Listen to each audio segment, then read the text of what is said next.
Hello friends, आज हम पढ़ेंगे बैंकिंग। आज के बैंकिंग में टोटल 19 पॉइंट्स हैं, 19 पॉइंट होंगे आज टोटल बैंकिंग में।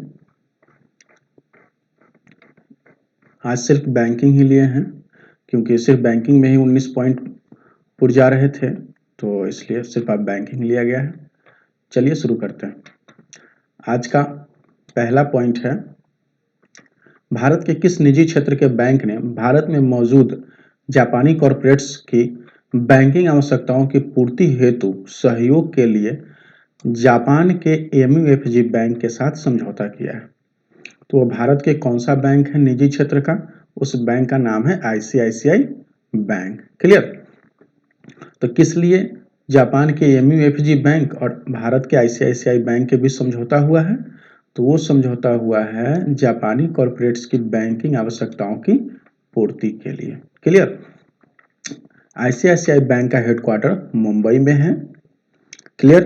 और इसके सीईओ कौन है? संदीप बख्शी हैं। इतना याद रखना है कि आईसीआईसीआई बैंक के हेडक्वार्टर्स मुंबई और इसके सीईओ संदीप बख्शी, और इसका समझौता हुआ है जापान के बैंक एमयूएफजी के साथ। क्लियर? चलते हैं नेक्स्ट पॉइंट 2 नंबर में। आइए 2 नंबर में है targeted long term repo operation. Targeted long term repo operation, जिसको शॉर्ट फॉर्म में लिखा है TLTRO, long term repo operation. Targeted long term repo operation, targeted long term repo operation इसका नाम है। ये याद रखना जरूरी है थोड़ा, कभी कभी इसका फुल शॉर्ट फॉर्म दे देगा ये और पूछ देगा कि सेकेंड टी का मतलब क्या है, आर का क्या है, एल का क्या है। जैसे पिछले क्लास में एक क्वेश्चन था उसी तरह से। तो इसमें अगर आर का दे दिया तो आपको पता होना चाहिए कि आर का फुल फॉर्म यहाँ इसमें रेपो है, ओ का ऑपरेशंस, टी है फर्स्ट टी टारगेटेड है, और सेकेंड टी का मतलब टर्म है। क्लियर? तो targeted long term repo operation योजना के तहत विभिन्न क्षेत्रों और बैंकों को प्रदान की जाने वाली कुल राशि कितनी है? 1,00,000 करोड़ रुपए है। ठीक है? Targeted long term repo operations के अनुसार, उसके अनुसार कितना पैसा दिया गया है उस योजना के अनुसार? तो 1,00,000 करोड़ रुपए प्रदान किए गए हैं। देखते हैं इसमें क्या है और डिटेल्स। इस कदम से लाभान्वित वाले क्षेत्रों में निर्यात, रियल एस्टेट और माइक्रो फाइनेंस शामिल है। आरबीआई इन फंड्स को 3 वर्ष तक के लिए पॉलिसी रेट से लिंक फ्लोटिंग रेट पर on tap targeted long term repo operations के तहत प्रदान करेंगे। वर्तमान में, ये क्वेश्चन इंपॉर्टेंट है, वर्तमान में रेपो रेट कितना है? तो वर्तमान में रेपो रेट आपको 4%। रेपो रेट कितना है वर्तमान में? 4% रेपो रेट। क्लियर? और ये कितने दिनों के तक के लिए होगा? 3 वर्ष तक के लिए होगा। ठीक है? चलिए, इसी में नीचे लिखा है कि केंद्रीय बैंक से रेपो रेट पर 1 से 3 वर्ष के लिए धनराशि उधार की सुविधा अवेलेबल होगा। Targeted long term repo rate operation के तहत कुल कितनी राशि प्रदान की गई है? 1,00,000 करोड़ रुपए प्रदान किया गया है। रेपो रेट क्या है? 4% है। समय अवधि क्या होगा? 1 से 3 वर्ष के लिए अवेलेबल होगा। क्लियर? आइए 3 नंबर पॉइंट पे चलते हैं। परिवर्तन किस बैंक का एक कॉर्पोरेट सोशल रिस्पॉन्सिबिलिटी बॉन्ड है जिसके तहत उसने अपने स्टार्टअप अनुदान के लिए स्टार्टअप और एकल उद्यमों से आवेदन आमंत्रित किए हैं? तो वो बैंक का नाम है HDFC बैंक। क्लियर? उस बैंक का नाम क्या है? HDFC बैंक नाम है। परिवर्तन किस बैंक का एक कॉर्पोरेट सोशल रिस्पॉन्सिबिलिटी बॉन्ड है? तो यह परिवर्तन HDFC बैंक का, किसका? HDFC बैंक का कॉर्पोरेट सोशल रिस्पॉन्सिबिलिटी बॉन्ड है जिसके तहत उसने अपने स्मार्ट अनुदान के लिए स्टार्टअप और एकल उद्यमियों के आवेदन आमंत्रित करे हैं। तो आपको इसमें इतना ही याद रखना है कि परिवर्तन जो बॉन्ड है किस बैंक की है? तो HDFC बैंक का है। क्लियर? बस इतना ही याद रखना है। आइए नेक्स्ट 4 नंबर में चलते हैं। 4 नंबर में क्या है? 4 नंबर में है 10,000 नए एफपीओ के गठन और संवर्धन हेतु एक स्पष्ट रणनीति और प्रतिबद्ध संसाधनों के साथ लॉन्च नई केंद्रीय क्षेत्रीय योजना। कितना? 10,000 किसान उत्पादन संगठनों का गठन और संवर्धन, इस योजना का नाम है। ये क्या नाम है? 10,000 किसान उत्पादन संगठनों का गठन और संवर्धन के लिए बजटीय प्रावधान। कितना बजट रखा गया है? 6,865 करोड़ रुपए का बजट इसमें रखा गया है इसके लिए। और इसको कब तक पूरा किया जाएगा? तो 2022 तक दोगुना कर देना है। देखिए इसका क्या है कि ये किसान की आय को दोगुना करने की बात जो चला था ना, मोदी जी जो बोले थे किसान की आय को दोगुना करेंगे, तो उसका लक्ष्य था 2022 कि 2022 तक हम क्या कर लेंगे? किसान की आय को दोगुना कर लेंगे। ठीक है, तो वो मतलब इससे रिलेटेड है, इसलिए मैंने बताया है। ये दूसरा न्यूज है। ठीक है, तो इसमें क्या कहा गया है कि 6,865 करोड़ रुपए बजटीय प्रावधान रखा गया है। किस योजना के लिए? 10,000 किसान उत्पादन संगठन का गठन और संवर्धन के लिए। क्लियर? और ये कब तक हो जाएगा? 2022 तक निर्यात जो होगा इसका, जो किसान के प्रोडक्ट्स होते हैं वो निर्यात किया जाता है, उसको दोगुना कर लिया जाएगा। क्लियर? चलिए आइए नेक्स्ट 5 नंबर में आते हैं। 5 नंबर में आपको कह रहा है किस बैंक ने पुणे स्थित गैर बैंकिंग वित्तीय कंपनी लोनटैप क्रेडिट प्रोडक्ट्स, गैर बैंकिंग वित्तीय कंपनी है लोनटैप क्रेडिट प्रोडक्ट्स के साथ एमएसएमई ऋणों के लिए को लैंडिंग एग्रीमेंट किया है? तो वो बैंक का नाम है बैंक ऑफ महाराष्ट्र। कौन बैंक है? बैंक ऑफ महाराष्ट्र है। ठीक है, तो किस बैंक ने? तो बैंक ऑफ महाराष्ट्र ने पुणे स्थित गैर बैंकिंग वित्तीय कंपनी लोनटैप क्रेडिट प्रोडक्ट्स के, कंपनी का नाम है आपको, वित्तीय गैर बैंकिंग वित्तीय कंपनी है ये कंपनी का आपको नाम यहां दिया है ये। चलिए, लोनटैप क्रेडिट प्रोडक्ट्स एमएसएमई ऋण के लिए को लैंडिंग एग्रीमेंट किया है किसके साथ? बैंक ऑफ महाराष्ट्र के साथ। तो इस दोनों का क्या हुआ है? तो को लैंडिंग एग्रीमेंट किया गया है बैंक ऑफ महाराष्ट्र और लोनटैप क्रेडिट के साथ में। एक लाइन इसमें है, इसको पढ़ते हैं। को लैंडिंग मॉडल के तहत बैंक के पास 80% तक का ऋण जोखिम होगा, जबकि शेष लोनटैप द्वारा वहन किया जाएगा। क्लियर? तो बैंक जो होगा ये बैंक ऑफ महाराष्ट्र 80% तक का ऋण जोखिम बैंक समझेगी और लोनटैप जो क्रेडिट प्रोडक्ट कंपनी है गैर बैंकिंग वित्तीय कंपनी, ये 20% को समझेगी, जोखिम जो होगा उसका, रिस्क होगा उसको। क्लियर? आइए 5 नंबर में चलते हैं, 6 नंबर में चलते हैं। 5 तो हो गया, 6 नंबर में चलते हैं। 6 नंबर में है कि, और ये कहाँ की कंपनी है? लैंडटॉप क्रेडिट प्रोडक्ट्स। तो ये पुणे की कंपनी है, ये भी इंपॉर्टेंट। कभी कभी जब पेपर हार्ड आता है तो उसमें यही सब पूछा जाता है, जो अवॉइड कर देते हैं पढ़ने के टाइम में हम लोग, उसी को पूछ लेता है कि लॉन्टैप क्रेडिट प्रोडक्ट्स कहाँ की कंपनी है? तो वह पुणे की कंपनी है। क्लियर? और किसके साथ इसका समझौता हुआ, एग्रीमेंट हुआ? तो बैंक ऑफ महाराष्ट्र के साथ हुआ है। क्लियर? चलिए आगे 6 नंबर पे, डिजिटल पेमेंट प्लेटफॉर्म फोनपे ने किस बैंक के उपयोगकर्ताओं को बैंक के @AXL हैंडल के साथ कई यूपीआई आईडी बनाने और उपयोग करने का विकल्प देते हुए यूपीआई मल्टी बैंक मॉडल पर बैंक के साथ साझेदारी किया है? उसका नाम है एक्सिस बैंक। क्लियर? यह फोनपे उपयोगकर्ताओं को एक्सिस बैंक के @AXL हैंडल के साथ कई यूपीआई आईडी बनाने और उपयोग करने में सक्षम बनाता है। पहले फोन पे किसके साथ? तो फोन पे यस बैंक के साथ भागीदारी था, अब किसके साथ हो गया? एक्सिस बैंक के साथ इसकी भागीदारी हो गया है फोन पे का। पहले किसके साथ था? तो पहले यस बैंक के साथ इसकी भागीदारी था, अब हो गया किसके साथ? एक्सिस बैंक के साथ इसका भागीदारी हो गया। क्लियर? चलिए, तो ये तो समझ गए हम लोग कि फोनपे ने किस बैंक के साथ? तो एक्सिस बैंक के साथ क्या किया है? तो @AXL हैंडल के साथ यूपीआई आईडी आप बना सकते हैं, उसका उपयोग कर सकते हैं। मल्टी मॉडल पर ये बैंक के साथ साझेदारी करा है, ठीक है, तो वो एक्सिस बैंक के साथ फोन पे का साझेदारी हुआ है। आपसे क्वेश्चन पूछेगा ये किसी न किसी एग्जाम में कि at the rate of excel किस बैंक के द्वारा लाया गया है, तो वो एक्सिस बैंक हो गया, और कौन सा यूपीआई है, तो वो फोन पे है। क्लियर। चलिए, पहले ये यस बैंक के साथ था, ये तो क्वेश्चन नहीं पूछेगा, लेकिन ये क्वेश्चन पूछेगा एक्सिस बैंक। आइए 7 नंबर में चलते हैं। 7 में है, भारतीय रिजर्व बैंक ने भारतीय व्यक्ति को यात्रा, शिक्षा और चिकित्सा देखभाल के साथ साथ शेयरों की खरीद के लिए प्रति वर्ष क्या किया है, लिबरलाइज्ड रेमिटेंस स्कीम।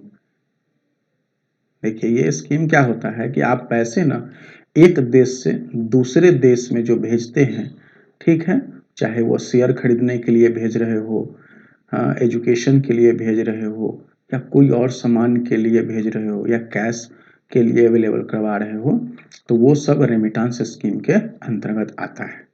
तो इस न्यूज में क्या कहा है कि रिजर्व बैंक जो है हमारा भारत का केंद्रीय बैंक, भारतीय रिजर्व बैंक ने भारतीय व्यक्तियों को यात्रा, शिक्षा और चिकित्सा देखभाल के साथ साथ शेयरों की खरीद के लिए प्रति वर्ष कितना, तो $2.5 लाख आप भेज सकते हैं, इसके लिए अनुमति दे दिया है। किसके तहत, तो वो है आपको LRS के तहत, liberalised remittance scheme. Liberalised remittance scheme के तहत आप $2.5 लाख तक अमाउंट भेज सकते हैं। आरबीआई के द्वारा इसकी अनुमति दे दिया गया है। किस किस लिए, तो व्यक्तियों को यात्रा, शिक्षा और चिकित्सा, ये है यात्रा, शिक्षा, चिकित्सा, इस सब के लिए आप भेज सकते हैं। क्लियर। इसमें अमाउंट बहुत जरूरी है, अमाउंट आप याद रखिए। ये क्वेश्चन नहीं पूछेगा कौन इसको परमिट करा है, क्योंकि ये पता है आरबीआई के द्वारा ही परमिशन दिया जाएगा। ठीक, ये भी हो सके नहीं पूछे कि हाँ किस स्कीम के तहत, क्योंकि इसमें रिमिटेंस स्कीम है, तो कोई भी एक देश से दूसरे देश हम भेजते हैं तो रेमिटेंस स्कीम के तहत ही भेजते हैं। लेकिन यह अमाउंट आपसे पूछेगा, कितना अमाउंट भेजने के लिए परमिट किया गया है, तो $2.5 लाख अमाउंट भेजने के लिए परमिट किया गया है। क्लियर। आइए 8 नंबर न्यूज पे चलते हैं। 8 नंबर में है आपको गिल्ट अकाउंट क्या होता है, ये पूछ रहा है क्वेश्चन में, ये गिल्ट अकाउंट क्या होता है। बस इतना ही इसका आंसर हो जाएगा आपको। ऐसे ये फुल्ली बैंकिंग है, ऐसे ये हमारा तो सेक्शन बैंकिंग ही चल रहा है अभी, लेकिन जब फिर हम लोग बैंकिंग पढ़ेंगे तो उसमें ये सब गिल्ट अकाउंट आएगा आपको।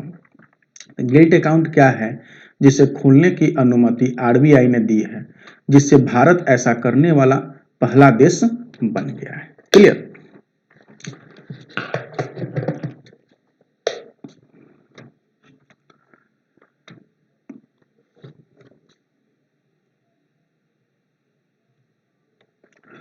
तो गिल्ट अकाउंट खोलने के लिए परमिशन दे दिया है आरबीआई, और ऐसा करने वाला भारत पहला देश बन गया है।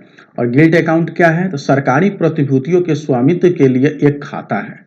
सरकारी प्रतिभूतियों के स्वामित्व के लिए एक खाता होता है, उसी को हम लोग गिल्ट अकाउंट कहते हैं। आरबीआई के द्वारा इसको परमिट कर दिया गया है, और ऐसा करने वाला भारत पहला देश बन गया है। गिल्ट अकाउंट ओपन करने के लिए परमिशन दे दिया है। ठीक है, तो गिल्ट अकाउंट क्या है, आपसे पूछा जाएगा गिल्ट अकाउंट क्या है, तो यह होगा सरकारी प्रतिभूतियों के स्वामित्व के लिए एक खाता है। सरकारी प्रतिभूतियों के स्वामित्व के लिए एक खाता होता है, जिसको हम लोग गिल्ट अकाउंट कहते हैं। क्लियर। चलिए आगे चलते हैं 9 नंबर पे। आज 9 नंबर न्यूज है हम लोग का, मेघालय पुलिस ने शिलोंग ट्रैफिक पुलिस STP, यही है, शिलोंग ट्रैफिक पुलिस के अधिकार क्षेत्र में ई चालान कार्यान्वयन हेतु किस बैंक के साथ समझौता किया है, तो उस बैंक का नाम है भारतीय स्टेट बैंक। क्लियर। तो मेघालय पुलिस ने शिलोंग ट्रैफिक पुलिस के अधिकार क्षेत्र में ई चालान करने के लिए एक बैंक के साथ समझौता किया है। उस बैंक का नाम है भारतीय स्टेट बैंक, SBI, भारतीय स्टेट बैंक नाम है उसका। क्या नाम है? भारतीय स्टेट बैंक। क्लियर? इसका नाम है आपको भारतीय स्टेट बैंक, SBI। क्लियर? तो SBI के साथ मेघालय पुलिस का समझौता हुआ है, किस लिए? ई चालान के लिए। ठीक है, चलिए इसमें एक लाइन है, इसको पढ़ते हैं। ई चालान प्रणाली को वाहन और सारथी के साथ एकीकृत किया गया है।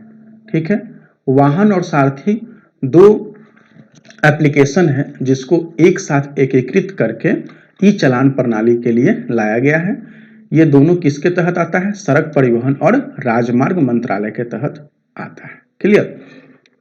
चलिए, तो इसमें क्वेश्चन हो सके जब हार्ड सेट आएगा तो यह भी पूछा जा सकता है कि वाहन और सारथी को एकीकृत करके एक ई चालान कार्यान्वयन के लिए मेघालय पुलिस के द्वारा शिलांग ट्रैफिक पुलिस क्षेत्र अधिकार क्षेत्र में जो ई चालान कटेगा उसके लिए भारतीय स्टेट बैंक के साथ समझौता किया गया है। क्लियर? आइए आगे 10 नंबर में चलते हैं।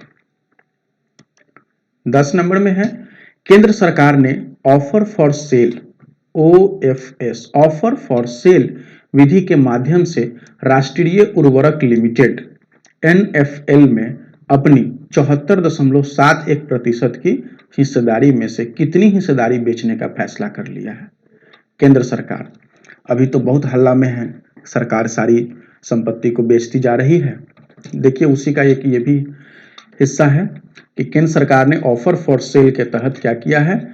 राष्ट्रीय उर्वरक लिमिटेड NFL में अपना 74.71% हिस्सेदारी है केंद्र सरकार का, जिसमें से 20% हिस्सेदारी वह अभी बेच रहा है। ठीक है, और NFL जो हमारा है वह देश में दूसरा सबसे बड़ा यूरिया का उत्पादक है, जो लगभग 15% यूरिया का उत्पादन करता है। जितना पूरे देश में यूरिया का उत्पादन होता है उसका 15% करता है, और यह NFL देश के यूरिया उत्पादन में लगभग इतना हिस्सेदारी 15% रखता है, और यह यूरिया उत्पादन में दूसरा स्थान पर है देश में। क्लियर? चलिए, क्वेश्चन आपसे पूछेगा कि कौन सी कंपनी है जिसमें केंद्र सरकार ऑफर फॉर सेल के तहत अपनी 20% हिस्सेदारी बेच दी है, तो उस कंपनी का नाम है राष्ट्रीय उर्वरक लिमिटेड NFL। कितना प्रतिशत हिस्सेदारी बेच रहा है? 20% हिस्सेदारी बेच रहा है। उसका 74.71% हिस्सेदारी था, अब इसमें से 20% हिस्सेदारी उन्हें बेच दिया केंद्र सरकार। क्लियर? चलिए आते हैं 11 नंबर पॉइंट में। 11 नंबर में हम लोग का पॉइंट है 11 नंबर, जिसमें दिया है किस कंपनी ने soft bank group corps SBG soft bank group corps के साथ एक समझौते की घोषणा की है, जिसके तहत वह SBG और सॉफ्ट बैंक विजन फंड से आम लिमिटेड का अधिग्रहण कर लेगा। तो वो नेविडिया है, नेविडिया कंपनी है जिसके साथ सॉफ्ट बैंक ग्रुप कॉर्प्स का समझौता हुआ है, जो क्या करेगा? SBG और सॉफ्ट बैंक विजन फंड से आर्म्स लिमिटेड का अधिग्रहण कर लेगा वो। क्लियर? बस इसमें इतना ही को आपको ध्यान रखना है कि कौन सी कंपनी अधिग्रहण करेगी, तो वो कंपनी का नाम नेविडिया, और किसके साथ समझौता किया गया है इसके लिए, तो वो समझौता किया गया सॉफ्ट बैंक ग्रुप कॉर्प्स के साथ। सॉफ्ट बैंक ग्रुप कॉर्प्स के साथ समझौता किया गया है और नेविडिया उसका अधिग्रहण करेगी। किसका? SBG और सॉफ्ट बैंक विजन फंड में आर्म्स लिमिटेड का। ठीक है, चलिए आते हैं अब 12 नंबर में। 12 नंबर में आपको कह रहा है किस बैंक ने NIIF fund of funds NIIF funds of fund में 100 मिलियन अमेरिकी डॉलर का निवेश करने की प्रतिबद्धता जताई है, तो वो NDB बैंक है। कौन बैंक है? NDB बैंक ने NIIF फंड ऑफ फंड्स में 100 मिलियन अमेरिकी डॉलर का निवेश करने के लिए अपनी प्रतिबद्धता जताई है। NDB का हेडक्वार्टर पता है कहाँ है? NDB का हेडक्वार्टर संघाई चाइना में। कहाँ पे है? संघाई चाइना। चाइना के संघाई में NDB का हेडक्वार्टर है। न्यू डेवलपमेंट बैंक बोलते हैं इसको, NDB को न्यू डेवलपमेंट बैंक। इसका हेडक्वार्टर कहाँ? चाइना के संघाई में है। ठीक है, और ये कितना निवेश करने के लिए अपनी प्रतिबद्धता जताई है? 100 मिलियन अमेरिकी डॉलर। क्लियर? यही एनडीबी ही सिर्फ नहीं, इसके अलावा भी और भी है निवेशक, जैसे भारत सरकार निवेश करती है, एशियाई अवसंरचना निवेश बैंक जिसको हम लोग AIIB बोलते हैं, एशिया इंफ्रास्ट्रक्चर इन्वेस्टमेंट बैंक बोलते हैं। उसके बाद ADB है, एशियाई डेवलपमेंट बैंक बोलते हैं। आप देखते हैं इसमें AIIB का हेडक्वार्टर, AIIB का हेडक्वार्टर आपको कहाँ है? ये भी चाइना के बीजिंग में ही है। एनडीबी का देखे चाइना के संघाई में, और AIIB का चाइना के बीजिंग में है। एडीबी का कहाँ? एडीबी का तो सबको पता रहता है, क्योंकि ये बहुत बार न्यूज में भी आया है। ये सब थोड़ा कम भी आता है, लेकिन एडीबी तो बहुत आता है। एडीबी का हेडक्वार्टर आपको मनीला फिलीपींस में है। क्लियर? और एडीबी के प्रमुख कौन है? अभी कुछ दिनों पहले इसके सीईओ चेंज हुए हैं। वो कौन है इसके सीईओ? तो इसके, एक मिनट, इसके सीईओ हैं आपको कौन? तो इसके सीईओ है एडीबी के मासा सुगु आसाकावा। मासा सुगु आसाकावा इसके प्रमुख है एडीबी के। ठीक है, चलिए, तो इसमें देख लिए कि एनडीबी 100 मिलियन अमेरिकी डॉलर इन्वेस्ट कर रहा है NIIF फंड ऑफ फंड्स में। नेक्स्ट चलते हैं 13 नंबर पे। 13 में आपको कह रहा है कि किस बैंक ने इंडियन ऑयल डीलर्स लिखा हुआ है, इंडियन ऑयल डीलर्स को 2 करोड़ रुपए तक का ऋण अवेलेबल करवा रहा है? तो वो पंजाब नेशनल बैंक है। इस न्यूज में क्या है मैं आपको डिटेल्स बता देता हूं कि जो भी इंडियन ऑयल्स के डीलर हैं, ठीक है, इंडियन ऑयल कॉरपोरेशन लिमिटेड है, इसके जो भी डीलर होंगे इंडियन ऑयल के, उन डीलर को 2 करोड़ रुपए तक का ऋण अवेलेबल करवाने के लिए समझौता किया है IOCL किसके साथ? पंजाब नेशनल बैंक के साथ। तो जो भी IOCL के डीलर्स होंगे उनके लिए 2 करोड़ रुपए तक का ऋण अवेलेबल करवा देगा कौन? Punjab national bank. क्लियर? इसका हेडक्वार्टर कहाँ है पंजाब नेशनल बैंक का? न्यू दिल्ली। क्लियर? चलिए आते हैं 14 नंबर पे। ऐसे बैंक के हेडक्वार्टर्स और उसके प्रमुख और उसका टैग लाइन, ये सब हम लोग फिर किसी दूसरे वीडियो में समझेंगे, पढ़ेंगे। आइए अभी 14 नंबर देखते हैं।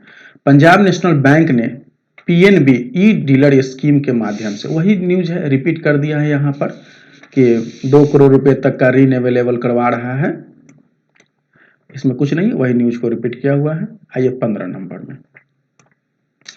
15 में है किस बैंक ने EMI संग्रहण सेवा प्रदान करने के लिए CSC e governance services India limited के साथ करार किया है? तो वह HDFC बैंक है। कौन सा बैंक है? HDFC बैंक जो है क्या किया है? EMI संग्रहण सेवा प्रदान करने के लिए CSC e governance services limited के साथ करार किया है। CSC e governance services limited के साथ करार किया है कौन? HDFC bank. ठीक है, हाउसिंग डेवलपमेंट बैंक है ये। ठीक है, टू वीक टू फेल में 3 बैंक है हमारे भारत का, जिसमें से एक HDFC, एक SBI और एक ICICI बैंक। 3 बैंक है जिसको टू वीक टू फेल की उपाधि मिला हुआ है। ठीक है, तो EMI संग्रहण के लिए CSC e governance services India limited के साथ करार किया गया HDFC बैंक के साथ। आइए 16 नंबर में देखते हैं। किस स्मॉल फाइनेंस बैंक ने खालापुर महाराष्ट्र में भारत का पहला फास्टैग संचालित ट्रक टर्मिनल लॉन्च किया है? ठीक, महाराष्ट्र राज्य सड़क विकास निगम लिमिटेड MSRDC और ocean highway facility and solution private limited के साथ भागीदारी किया है।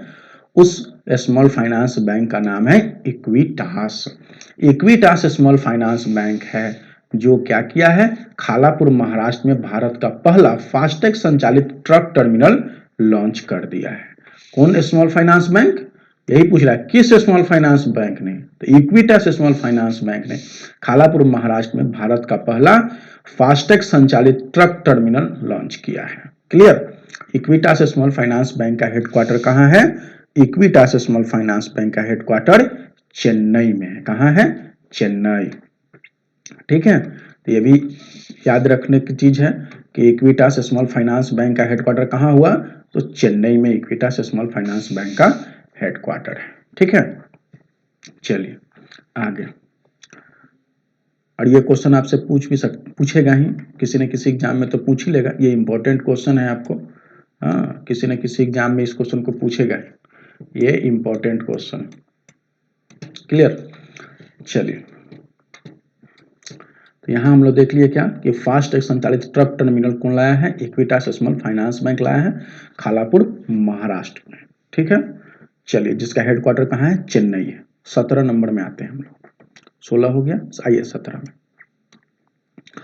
किस जीवन बीमा कंपनी ने एक नया लक्ष्य आधारित बचत उत्पाद guarantee income for tomorrow, guarantee income for tomorrow gift launch किया है, जो पॉलिसी धारकों को उनके दीर्घकालिक वित्तीय लक्ष्यों को प्राप्त करने में उनकी मदद हेतु गारंटीकृत आय प्रदान करता है? तो उसका नाम क्या है? ICICI prudential life insurance company.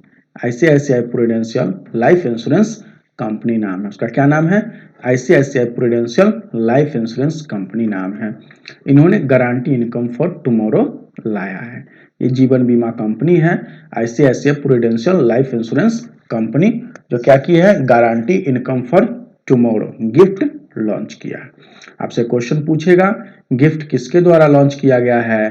तो gift ICICI prudential life insurance company के द्वारा लॉन्च किया गया है।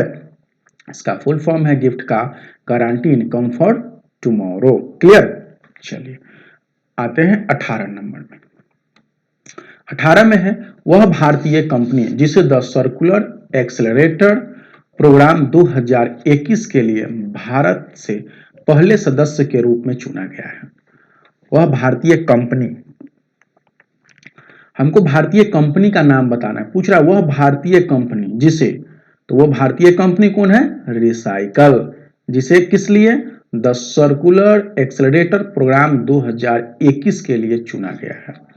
द सर्कुलर एक्सेलरेटर प्रोग्राम 2021 के लिए भारतीय कंपनी को सदस्य के रूप में चुना है। उस कौन सी भारतीय कंपनी है? रिसाइकल। रिसाइकल नाम है उस भारतीय कंपनी का, नाम है रिसाइकल।